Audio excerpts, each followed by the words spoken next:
तेनालीराम की कहानियां। कौवे की गिनती। तेनालीराम की बुद्धिमत्ता और हाजिर जवाबी से महाराज कृष्णदेव अच्छी तरह से परिचित थे। इसलिए महाराज कई बार तेनालीराम से ऐसे सवाल पूछ लेते थे जिसका जवाब देना मुश्किल होता था। कोई और होता तो महाराज के सवाल सुनकर अपना सिर पकड़ लेता, लेकिन तेनालीराम के पास तो जैसे हर मर्ज की दवा थी और हार मानना तो जैसे उन्होंने सीखा ही नहीं था। ऐसे ही एक दिन बैठे बैठे महाराज ने तेनालीराम से पूछा, तेनाली, क्या तुम बता सकते हो कि हमारे राज्य में कौवों की कुल संख्या कितनी होगी? महाराज का सवाल सुनने के कुछ देर के बाद तेनालीराम ने सिर हिलाते हुए कहा कि वह बता सकता है कि राज्य में कुल कितने कौवे हैं। तेनालीराम की बात सुनकर महाराज ने कहा, एक बार फिर से सोच लो, तुम्हें कौवों की सटीक संख्या बतानी होगी। महाराज जानते थे कि कौवे की सटीक संख्या बताना मुश्किल है, फिर भी वे जानना चाहते थे कि आखिर तेनाली कैसे पूरे राज्य की कौवों की संख्या का पता लगाएगा। तेनालीराम ने एक बार फिर पूरे विश्वास से कहा, महाराज, मुझे कुछ दिन का समय दीजिए,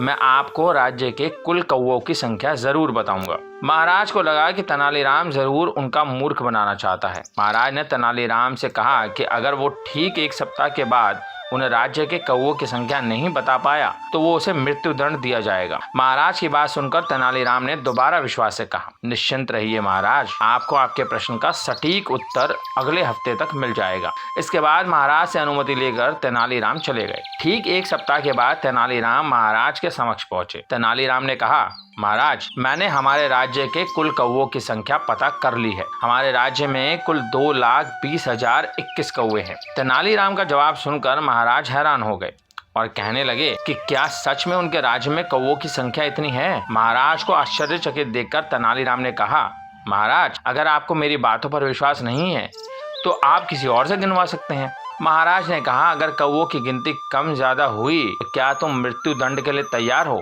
महाराज की बात सुनकर तेनालीराम ने कहा, मुझे पूरा विश्वास है कि हमारे राज्य में कौवों की संख्या 2,20,021 है। अगर इनमें से कुछ कम ज्यादा हुआ तो जरूर कुछ कौवे राज्य के बाहर अपने रिश्तेदारों के यहाँ गए होंगे, या फिर कुछ कौवे राज्य में अपने रिश्तेदार कौवों के पास आए होंगे। तेनालीराम का जवाब सुनकर महाराज तंग रह गए। महाराज को उनके सवाल का सटीक जवाब मिल चुका था और वह तेनालीराम की बुद्धिमत्ता के कायल हो गए। तो दोस्तों, कैसी लगी ये कहानी? और ये कहानी हमें क्या सिखाती है? ये कहानी हमें सिखाती है कि इस दुनिया में बुद्धि से बड़ा कोई बल नहीं होता। अगर बुद्धिमत्ता और सूझबूझ से काम लिया जाए तो जटिल से जटिल समस्या व सवालों का हल निकाला जा सकता है।